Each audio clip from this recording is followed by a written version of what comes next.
Introducing the NS Micro Clip-Free Tuner. It's a discrete headstock tuning solution that stays put and stays out of sight. Tune up quickly and discreetly.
Very cool. Hey, I'm with Arielle in Nashville, Tennessee. Thanks so much for joining us. Oh, gosh, thanks for having me. I've been dying to talk to you about this very cool guitar. Yeah. Let's hear all about it. Okay, so this is two-tone, and about 12 years ago, a friend and I built this guitar from scratch. So, I mean, was your friend like a luthier who really knew his thing? Did you really know your luthier thing, or? No, not at all. Really? I was Yeah. a total amateur, and I just had this idea that I wanted to have 5 guitars in one, so I wouldn't have to carry a bunch of guitars, which I do anyway. You do anyway, but. I haven't changed my ways. Yeah. But he'd built a few guitars, and he, maybe 4 or 5, and I'm like, that's good enough to build something Sure. cool. And I was inspired by Brian May building his guitar with his dad when he was 16. Totally. So it's basically 5 different guitars. I love the Firebird body shape and the reverse headstock, but it's pretty big on me, and I wanted to have 24 frets, so I squeezed that in there. These are my favorite colors, so I put them diagonally because I wanted to be a little different. Yeah, We've got love it. the Brian May pickups here, and the in and out of phase switches and pickup selectors. Oh, that's great. And then the Steinberger Gearless tuners. And it's about 25 and a half scale length. It's not quite that, but it's pushed out. So literally the tune, I have to extend my arm all the way, which I've made a few changes since then to this design. Yeah. We got the LSR roller nut. I play Ernie Ball 942s, so it's pretty light tension. And then I call it two-tone because it's got 2 tone knobs, but this is a volume. I thought two-tone was about the color, but yeah, that makes sense. Okay. Yeah, people think that, but you know, just being cheap, and I don't want to buy a volume. Right. They come in packs of 2, so. Right, that's great. Yeah, okay, so thank you. Brian May pickups and the whammy bar, is that a... Oh yeah, this is just a cheap Fender bridge. God, that's and, great. And it's Carina. I also have the Elitch hum canceling backplate. Oh. So it silences most of the 60 cycle hum, which I like a lot. Yeah. And I have little things I sometimes talk about, little tributes. And when I got mad, instead of getting a tattoo, I tattooed my guitar. Totally, that's a better idea. So, you know, one yeah. less thing I'll regret later. Yeah, exactly. Yeah. Yeah, that's a minor regret. Yeah. Yeah. So yeah, and then I used to have a little sustainiac thing when I was a lot younger, right in here. So that's what these holes are for, and I just say it's chambered now. Yeah. I've been afraid to cover it up. Yeah, I love that. I love that you've been tweaking it this whole time. Thank you. So have you made any, I imagine there's been some adjustments along the way. Yeah. I have a few things that I made another one. So this is your number one. That's This is the my one number That's one. where it all started. Oh yeah. So this is two-tone, and I'm pretty sure I have the joke that two-tone is more well-known than me, because every time I pick it up, I'm like, yeah, now here we go. Like it's kind of when things start. So Yeah. this is I call this Arrow, and Beautiful. I wanted a tobacco burst version. We're going to have these out in 2020. Oh, congratulations! That's fabulous. Thank you. Yeah. But not everybody wants an orange and blue guitar. Sure. Yeah. So it's a little nichey. It's quite nichey for Yeah. sure. So I was trying to find a classy, not color, but I guess style Yeah. of paint job that could be unique and still have that diagonal Sure. flavor. So we did my friend Brian Nutter built this one. Yeah, of course. I You know Brian? Yeah. Oh, he's awesome. So he built this, and I have another one like this, and we did a diagonal tobacco burst. When Brian built that, did you give him two-tone to kind of work from, or? Yeah. Okay. So I gave him two-tone, and some of the specs we have, now you can see that the neck's a lot shorter. It's actually similar to the Brian May scale length. It's actually 24. Okay. So it went down an inch and a half. Wow. Which It's a lot of neck. It's really a lot. But it has it's darker in some areas, but it's got a really nice kind of chimey, kind of like policey, like Sure. Andy Summers vibe, which Yeah. I like a lot. It's got the man-made classic trem on here, so I upgraded the tremolo just to Cool. see it pull-out bar. Yeah. And so these are right. out of phase, or what are your options on those exactly? Yeah, so right here, there's not going to be anything coming out. These are the pickups. Okay. So it goes from bridge, middle, and neck. Okay. Just So- pickup selectors and then in and out of In phase. and out of phase. So if they're Yeah. forward, they're in phase. So one of the, Brian May is like, Yeah. which would be the neck and middle with the neck out of phase. Or he'll do the bridge and neck with one out of phase. Yeah. How cool. Yeah, I really like it a lot. So, granted, you've got to be way more comfortable with your old guitar because you've played it forever, but do you think, which one, I don't know, which is your favorite? Aside from sentimental reasons. Yeah. Yeah. They kind of blend in Yeah. a little bit. I would say they're both different. Yeah. Two-tone to me has been lived in a little bit. Sure. This is only a couple months old. So Well, and would the production one be more like this? as far as specs, it will be closer to this. Two-tone is it's also a neck through, and I didn't find too much of a tonal difference, but I found more so a temperature, like a difference in the neck staying stabilized. So this is going to be a set neck, and you can see. And then it's gonna be 24 scale length. Cool. And then the neck is gonna be similar to two-tone, just a little bit, the width just a little bit less. How cool. With the LSR being gone. And is that an ebony fingerboard? Yeah, it is. Wow. It's pretty dark. Yeah. Which I love ebony. And Yeah. this is black limba. Oh wow, what a pretty guitar. So it's pretty light, which I like. Sure. I love it. I love that you made your own guitar. That's great. Thank you. Yeah. And the whole Brian May thing is so inspiring. Like his tone couldn't have happened. He couldn't have bought that tone. He had to make it. you know? Yeah, it's true. And when you have a guitar that you've made, it's almost like, especially because I've been playing that one so long, it became to me what guitar is. Yeah. So now I have this probably bad habit of going into guitar stores and being like, well, I would change that and that, like just seeing a guitar off the wall. Yeah. So, yeah, it's hard to have a story unless you've had a long time with something. To me, to feel like really sentimental about. Yeah. So if there were a fire in the house and I could take one item, it would definitely be two-tone. Yeah. Obviously. Yeah. Not that, no offense, but Yeah. no offense, the guitars. others are replaceable. Yeah, exactly. Okay. In fact, that's the perfect segue. Let's talk about some of the lesser guitars that you Sure. care. Yeah. Yeah, the second fiddles, the Totally. ones you don't care as much about. Well, oh, that's sad. Yeah, they all have you know what? stories though, except maybe this one. But they can't hear you, so No, it's okay. No, they only put out. They don't necessarily Yeah. hear in that way.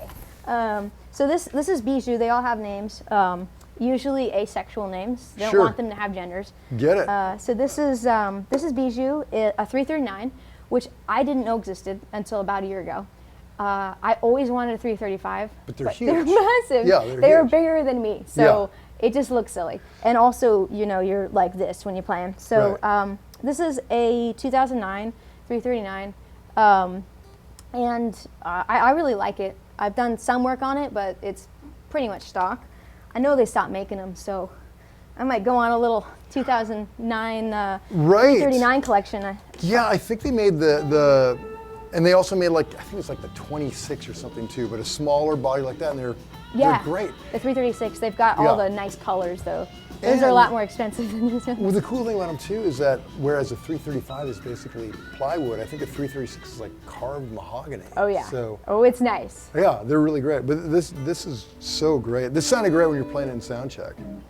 Thanks. Okay, so it's let's definitely hear all jazzy. about this. Basically stock. Yeah, it's stock. I changed a few things, just minor things. Like I thought I was hanging off, so I just kind of altered some of the little slots in the bridge, and then I mean that's kind of it. I've changed out the tuners because I thought, you know, just basic things you do when you buy a guitar. But for the most part, it's stock, and I've been using the Shure ULX D1 wireless systems. Yeah. Because on the road I don't have a tech with me right now, so I find that with all these cables I get really confused, and I have embarrassingly plugged into my acoustic rig. So me and cables without a tech is not good. So I've actually just been using these as well. Streamline the whole system. That's great. So I could, you know, put them on, and not to mention when there's a stage with a catwalk, I can go on the catwalk. Yeah, of course. So you know, that's always fun. And speaking of acoustics, you've got this Martin, very cool. So this is Callie, and this one has a sentimental story, like the next two do.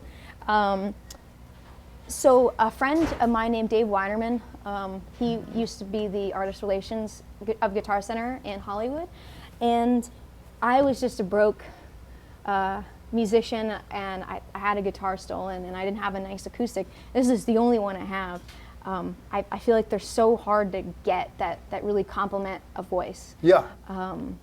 So it was actually his 30th year anniversary at Guitar Center, and they put 20 by accident. But Martin made him this guitar as a gift to give him for his Guitar Center employee anniversary.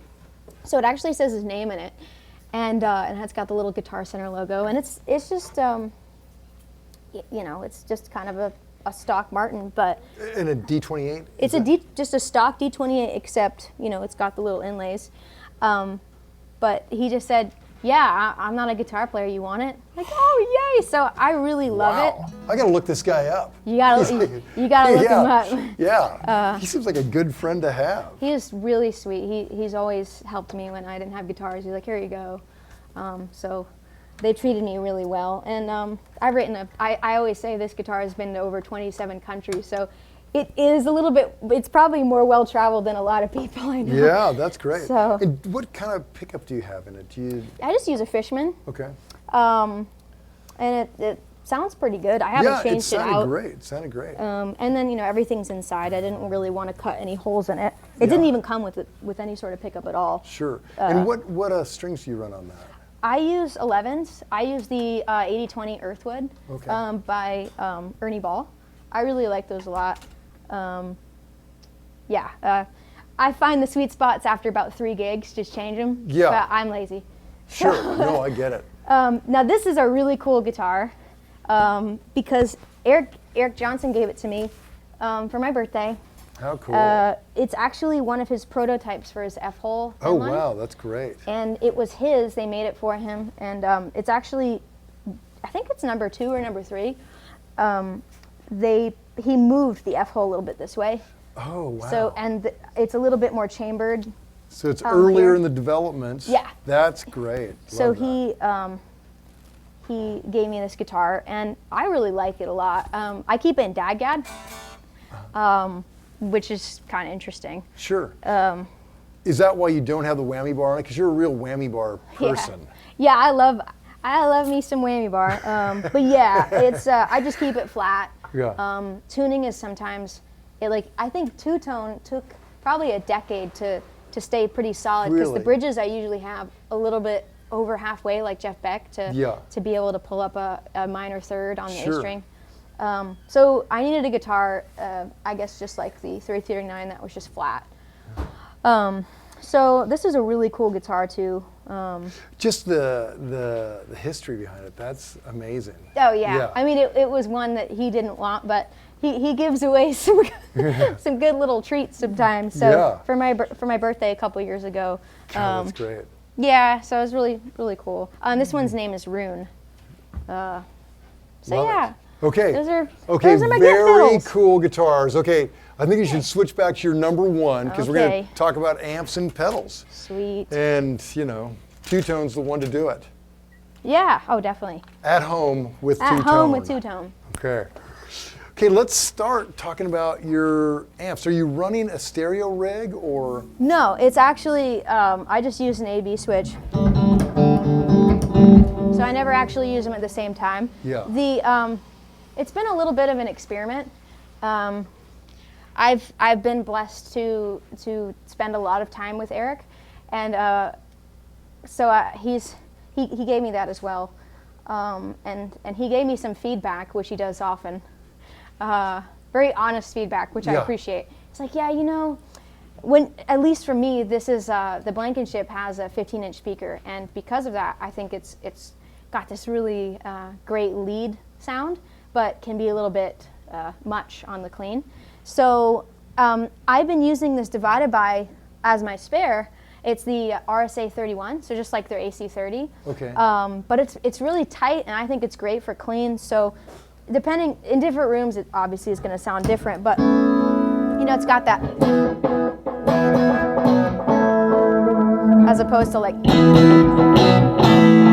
so it's very subtle, but in the right, especially with the voice or maybe with as a trio, it adds a lot. So sure. Yeah, that's great. And the Blankenship, do you know what speaker that 15 is? Yeah, it's a full tone. Okay.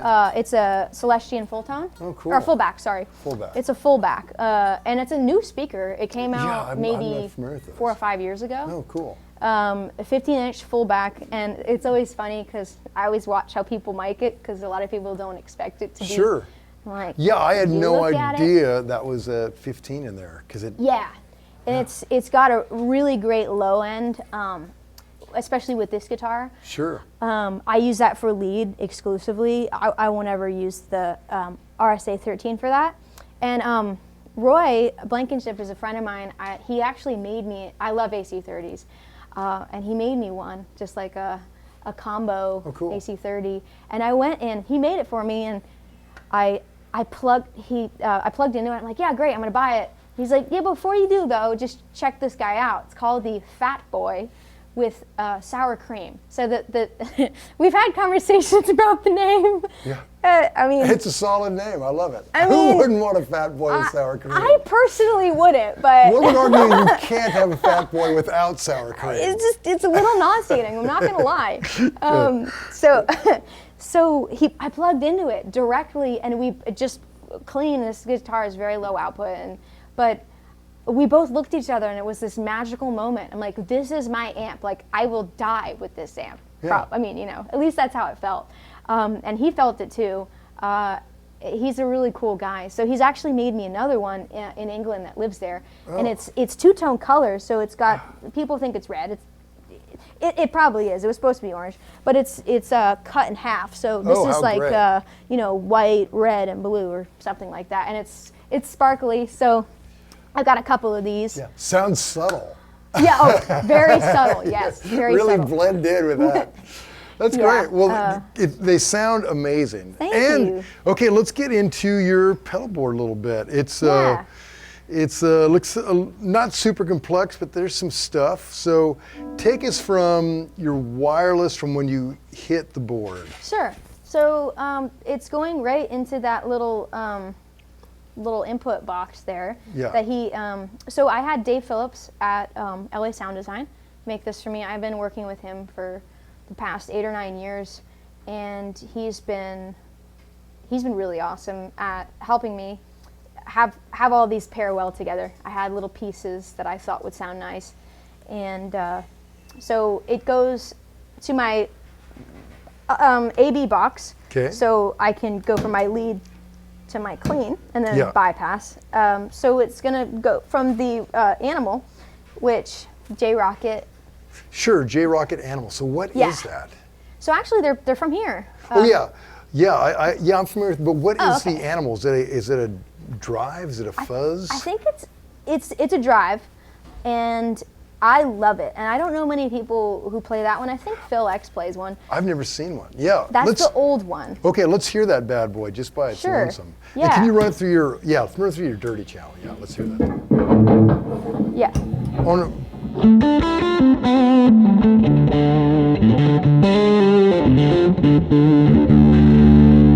So I love it. I love it a lot. Yeah, that's a really interesting, almost kind of Eric Johnson-y tone. I love that. It's funny. People are like, you sound like Eric Johnson. I'm like, we have a couple pedals the same, but lead we don't.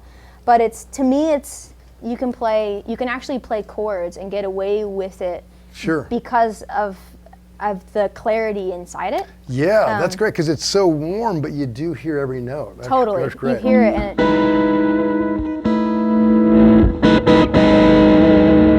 and that's hard to do, especially with these two-tone.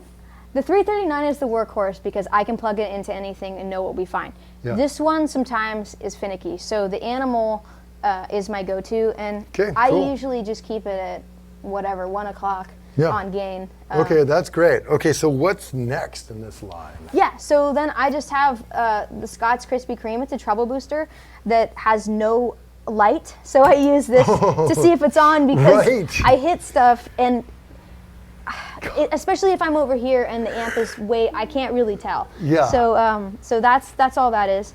And then it goes to the flashback delay, which I just lead from my lead channel. Then for my clean, I have my Hartman compressor, which I just, especially when I'm playing guitar, it makes it a lot easier. Sure. It adds something. Yeah. I feel like it warms it up. Subtle, but yeah, that's great. Then the Echo Rec, of course. Catlin Bread Echo Rec. I love a lot. And then actually Eric gave me this. This is a real 80s, stereo chorus flange.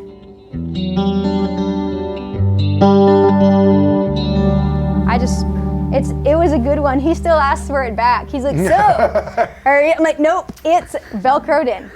Yeah. So super glue that thing in. Oh yeah, totally. Yeah. Super glued it in. And then I've got no CD, and then an Analog Man Beano Boost, which honestly I haven't been using lately. But it's usually the clean. I leave all those three on, and then the Animal and the flashback are usually what I use. So sure.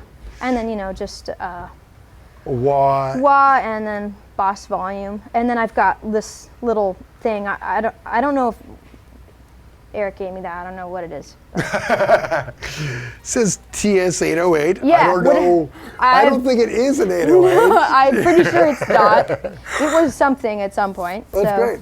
And then this is for your acoustic rig over here. Is that right? Yeah. Okay. So I find a lot of times I'll go to venues and they're like, "Oh, we don't have reverb." Like, "Oh, that's very unfortunate." Right. To have a dry DI acoustic guitar is they're unplayable. When it ruins your tone, you can't. What do you do? You're screwed when you that carry happens, your own stuff. That's what you do. Yeah. So especially with the voice, it doesn't matter where I go. I can plug into any little PA rig and it sounds awesome. So it's a wet, dry, wet. So all these effects are stereo, and so what I do is not today, but usually if I've got the time, it has the 3 XLRs, the 2 wet, and then the 1 dry going into the LR bags, with the option of just whatever 1/4-inch jack going into a DI and being mono. I've got the Mel 9. It's okay. I wanted something, especially if I'm just doing solo acoustic. That you're 45 minutes by yourself, that could spice something up. Right. I love the Mellotron. I think it might sound better with the electric, but it's an experiment. Yeah, good for you. Yeah, see what it does. Yeah, I've got the mini vent, and then I've got the flashback again, and I do have the Boss RC1 looper, and then this little guy actually goes to my TC Helicon Voice Live Extreme. Oh.